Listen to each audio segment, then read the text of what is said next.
Light Season 15, Episode 3. And this video is for Lindy and Miguel. And oh, did y'all see that kiss that Miguel laid on Lindy? Let me tell you, that was sexy. I don't know what y'all talking about out here. That was hot.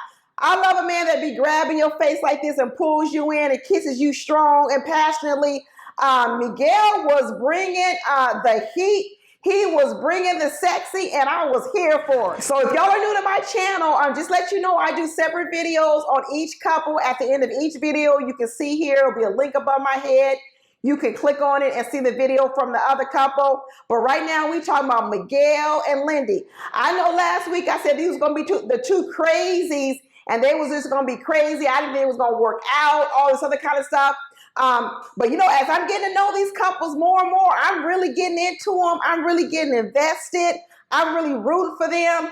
And let me tell you, even though I do think they're both highly emotional, let me tell you how I could see a scenario where these two could work out. First of all, Miguel is giving us this little cute, sexy mixed in with a little nerdiness. I like that combo. I like a little nerdy guy, but then he's also kind of cute, sort of sexy. I kind of like that. If he can't be all emotional, I'm thinking Miguel might be a good little catch. Now that suit he had on, I'm telling you, when I first saw the suit, I was like, is he a Vegas showrunner? I thought he was gonna come out and say, coming next to the stage, put your hands together for Miguel.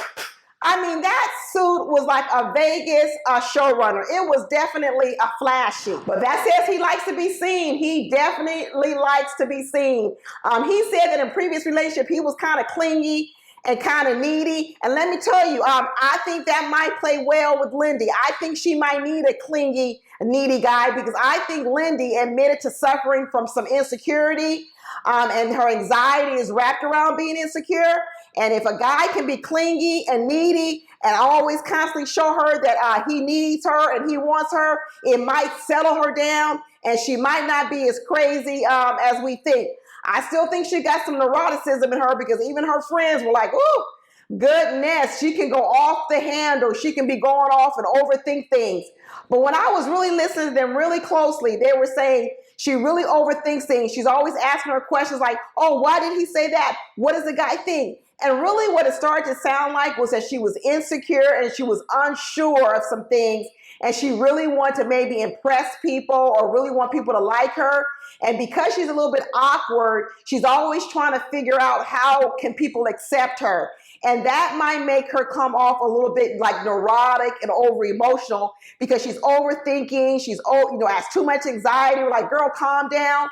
So I think that might add to Lindy, because she always keeps talking about this childhood and how she couldn't go to a dance and she couldn't hold hands and you couldn't hug at school because they would separate you. First of all, that doesn't even sound like no big deal. Anybody who went to Catholic school or any type of religious school, you couldn't do that at dances. You couldn't hold hands with people and hug people. So she's acting like she grew up in some kind of convent or was out in the backwoods or something, like she was part of some cult. You mean to tell me all she's talking about is that you couldn't hold a guy's hand at school and you couldn't hug and kiss at school, on the school campus?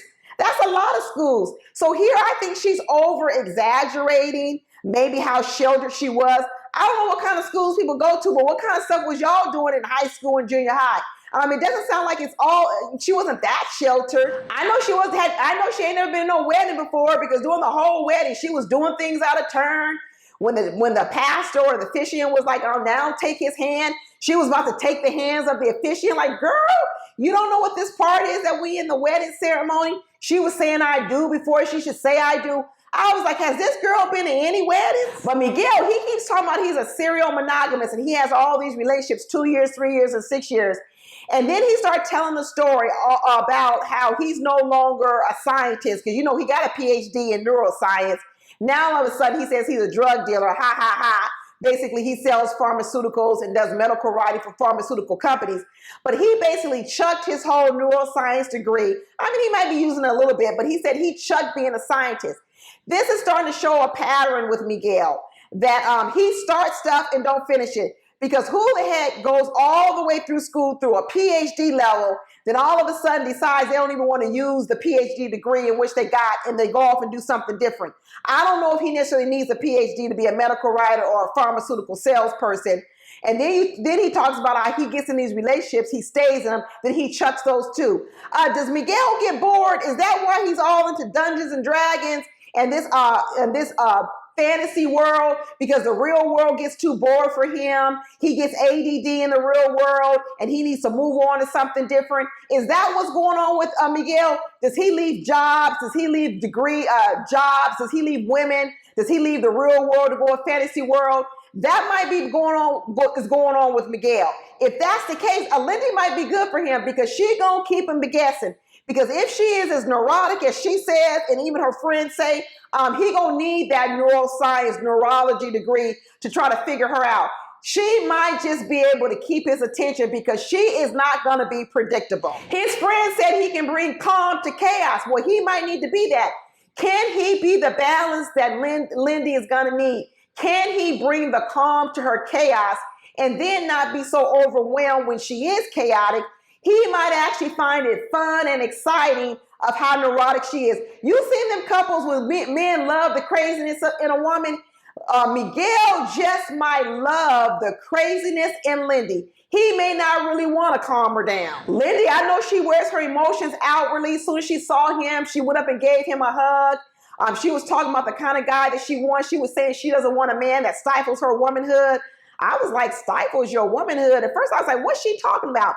Then I thought, oh, she's talking about her emotions. You know, when you're overly emotional as a woman and then some guy comes around and says, you too emotional. Basically, he trying to stifle, I guess what she calls stifle your womanhood.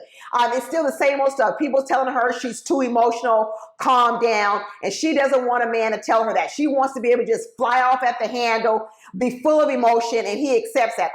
Well, that ain't gonna work either. But in the category of who might can handle another woman who's emotional, maybe it's another emotional man like Miguel. Maybe because he lives in that world of emotion, maybe when she's all the way up here, he won't be so ruffled by it. Some men, they can't take it. They can't take when a woman is all, emotional, because it's so foreign to them. But maybe a man like Miguel, where it isn't foreign to him, maybe it won't seem so bad. He might be turned on by it. He might think it's a challenge. It might keep his attention. I know she's attracted to him. She says she got a hot husband. So I know Lindsay thinks he's cute and he thinks she's cute. So it seems like they got that physical attraction going. So that I could see a scenario, y'all, where these two might just could work out. I'm gonna keep my eye on them, but I like to root for couples, so I'm gonna root for them. I hope that Miguel finds Lindy's craziness attractive, exciting, and keeps them interested. It may just be like that Beth from seasons past. Remember Beth? I think her name was Beth. I forget her husband's name. Beth, to me, was just off the wall. But you know what? Her husband loved her craziness. Maybe this will be the same case where a man loves the craziness in that woman, and he can handle all that emotion she's about to bring to the relationship. And maybe she won't have to tone it down as much. She may have to tone it down some, but not as much. So I'm going to root for these couples. Tell me what y'all think. You think there's a scenario in which they can make it? Drop down in my comments, let me know. And also click on the video here and watch the video for my other couples and the after party. Talk to y'all later. Bye.